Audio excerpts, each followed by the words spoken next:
महाराष्ट्र पंचायत की 14,228 सीटों पर हुए चुनाव में 13,800 से ऊपर सीटों के परिणाम आ गए।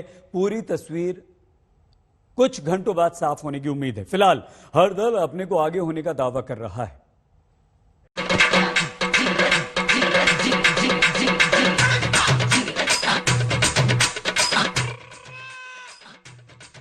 नेता चुनाव जीतता है तो उसे कंधे पर उठाकर कार्यकर्ताओं को ऐसे जश्न मनाते खूब देखा है, पर इन नेताजी को उनकी पत्नी ने बैठाकर विजय जुलूस निकाला।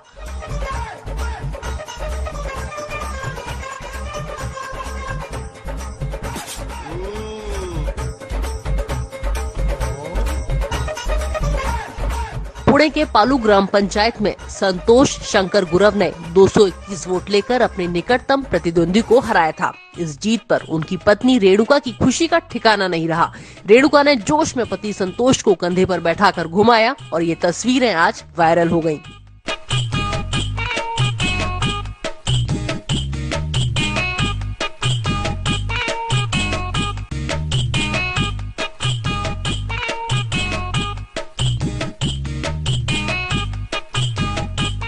प्रत्येक क्षेत्रामध्ये यशस्वी पुरुषाच्या मागे त्याच्या अर्धांगिनीचा हात असतो, हे आज मी दाखवून दिले। धन्यवाद।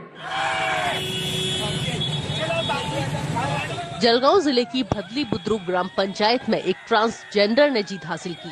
अंजलि पाटिल को गांव वाले गुरु संजना जॉन के नाम से जानते हैं। अंजलि का चुनाव चिन्ह था रिक्शा। अंजलि ने 506 मतों से जीत हासिल की। एकदम अच्छा लग रहा है कि जो हमारा तृतीयपंथी समाज है, इनको लोग मतलब माँ बाप और गांव वाले बहुत अलग नजर से देखते। तो हमारा कहना है कि अपने जो तृतीयपंथी जो है घर में, उनको आप घर में रखो, हम भी कुछ बन के दिखाएंगे जैसे मैं आज बनी हूँ ऐसी। अंजलि की राह आसान नहीं थी। शुरुआत में महिला वर्ग के तहत अंजलि की उम्मीदवारी को चुनाव अधिकारी ने खारिज कर दिया था। निर्वाचन अधिकारियों का कहना था कि अंजलि सामान्य महिला वर्ग के तहत अपनी उम्मीदवारी दर्ज नहीं करा पाएंगी, क्योंकि उनका नाम मतदाता सूची में तीसरे पक्ष के तौर पर दर्ज है। अंजलि ने इसके खिलाफ हाईकोर्ट की औरंगाबाद पीठ का दरवाजा खटखटाया। यहां अदालत ने उन्हें राहत दी और उनकी उम्मीदवारी को बरकरार रखा। गांव वालों का कहना है कि उन्होंने अंजलि को इसलिए वोट दिया क्योंकि वो मुसीबत के समय उनके साथ खड़ी रहती हैं। गांव के लोगों ने मुझे बहुत अच्छा साथ दिया है और रिस्पॉन्स भी बहुत अच्छा दिया है। मैं बहुत बहुमत से विजयी हुई, इसके मैं बहुत आभारी हूँ। पहला काम आप क्या करेंगे गांव में, क्या सुधार? बस गांव का जो समझते रोड गटारी समझता, लाइट, स्कूल, टीचर और बालवाड़ी जो भी काम है वो तो हम करेंगे।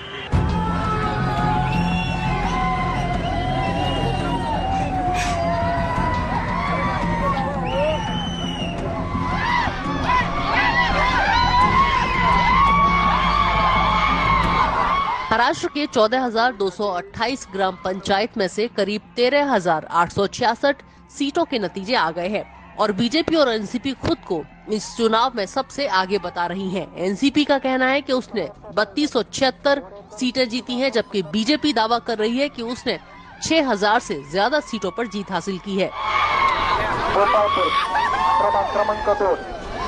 सर्वसाधारण आरक्षणासाठी वरोकर जनार्दन तापराव यांना 192 वैध मत मिळालेले आहेत। ग्रामपंचायत निवडणुकीमध्ये भारतीय जनता पक्ष सर्वात मोठा पक्ष ठरला, याबद्दल मी मतदारांचे मनापासून आभार मानतो, कार्यकर्त्यांचं अभिनंदन करतो। मुळातच या सरकारने ज्या प्रकारे शेतकरी, शेतमजूर, बारा बलुतेदार यांच्यावर अन्याय केला आणि विशेषतः कोरोनाचा काळ असो, लॉकडाऊनचा काळ असो, एकीकडे मोदी सरकार मदत करत होतं, दुसरीकडे या सरकारने फुटकी कवडी दिली नाही। इतक्या मोठ्या प्रमाणात शेतकऱ्यांवर संकट आलं, अतिवृष्टी झाली, चक्रीवादळ आलं, तरी सरकारने मदत केली नाही आणि त्यामुळे जनतेनं, शेतकऱ्यांनी, शेतमजुरांनी, बारा बलुतेदारांनी आपला रोष या मतदानाच्या माध्यमातून प्रगट केलाय। भारतीय जनता पक्षाला सर्वात मोठा पक्ष बनवलेला आहे। परंपरेने जागा बीजेपीची असताना तिथे महाविकास आघाडीचे उमेदवार निवडून आले। पुणे शिक्षक मतदारसंघातनं महाविकास आघाडीची जागा निवडून आली आणि आज सकाळपासून जो मतप्रवाह दिसतोय त्यामध्ये जवळजवळ 2/3 जागेवरती महाविकास आघाडी निवडून आलेली आहे। म्हणजे सफाया झालाय बीजेपीचा। उगाच एखादी ग्रामपंचायत आपल्या नावावर आल्यावर महाराष्ट्रात मी पहिला बोलायला कोणाचं काय जाते? महाराष्ट्र के 34 जिलों में हुए ग्राम पंचायत चुनाव में 1.25 लाख से ज्यादा उम्मीदवारों की जीत हुई है। पंचायत के चुनाव किसी पार्टी के चुनाव चिन्ह पर नहीं लड़े जाते। आम आदमी पार्टी भी दावा कर रही है कि 13 जिलों की 70 सीटों पर उसने भी जीत हासिल की है। पुणे से पंकज खेलकर, जलगांव से मनीष जोग और मुंबई से कमलेश सुतार के साथ आज तक ब्यूरो।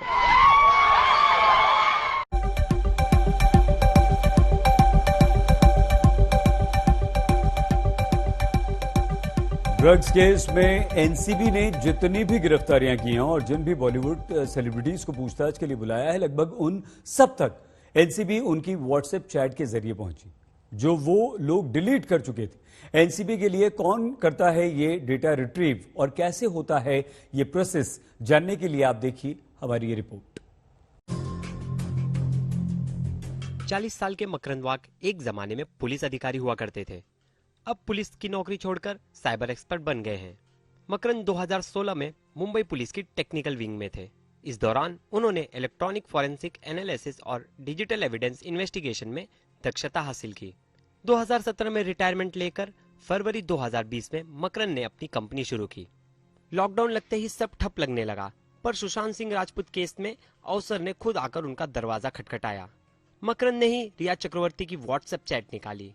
इसके बाद ड्रग बॉलीवुड कनेक्शन की जांच शुरू हो गई। सर, मैं मुंबई पुलिस के एक टेक्निकल यूनिट में काम करता था और उस टाइम पे एक बहुत इंपॉर्टेंट केस में मैं पार्ट था and it was presenting David Headley, जो 26/11 अटैक के प्राइम अक्यूज्ड हैं। उनको थ्रू वीसी कोर्ट में प्रेजेंट किया गया था। उस टीम में मैं था और उसमें मुझे बहुत सारी टेक्निकल चीज़ें करने को मिली थी और उस टाइम पे मैंने सोचा कि डिजिटल इन्वेस्टिगेशन अगर हम कर पाए एजेंसीज के लिए और तो इन्वेस्टिगेशन के लिए भी अच्छा होगा और I can develop my career in that, मैं उसमें करियर बना सकता हूँ। सो उसके बाद मैंने वॉलंटरी रिटायरमेंट लिया और मैंने खुद की कंपनी बनाई।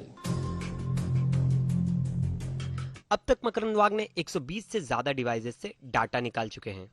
डिजिटल डेटा इन्वेस्टिगेशन के लिए लाइसेंस वाले इक्विपमेंट, सॉफ्टवेयर और एल्गोरिदम्स प्रयोग में आती हैं।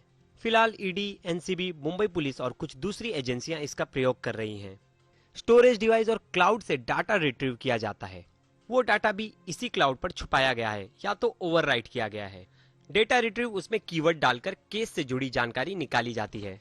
सर, हमारा ईडी में एक इन्वेस्टिगेशन चल रहा था एक फाइनेंशियल फ्रॉड के लिए और वो चलते समय ही एक केस आया था और इस केस में हमें बताया गया था कि अब हमें इन्वेस्टिगेशन करना है। सो हमने बहुत सारे इलेक्ट्रॉनिक डिवाइसेस यानी मोबाइल्स का इन्वेस्टिगेशन किया था, एक्सट्रैक्शन किया था, जिसमें हमने डिलीटेड डेटा रिकवर किया था।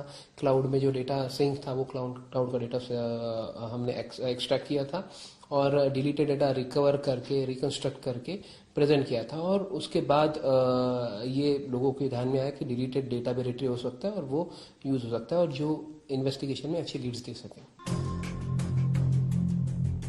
वैसे डिलीट की हुई चैट 2005 से निकाली जा रही हैं। किसी सर्टिफाइड एजेंसी के हाथों रिट्रीव हुआ डाटा इंडियन एविडेंस एक्ट के सेक्शन 65B के तहत कोर्ट में मान्य है। एक समय पर यह कहा जा रहा था कि डेटा इज गोल्ड। अब यही इंसान का सबसे बड़ा शत्रु भी बन सकता है।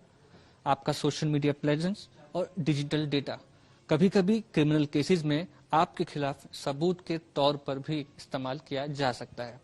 कैमरा पर्सन मंगेश आमरे के साथ मुस्तफा शेख, मुंबई, आज तक।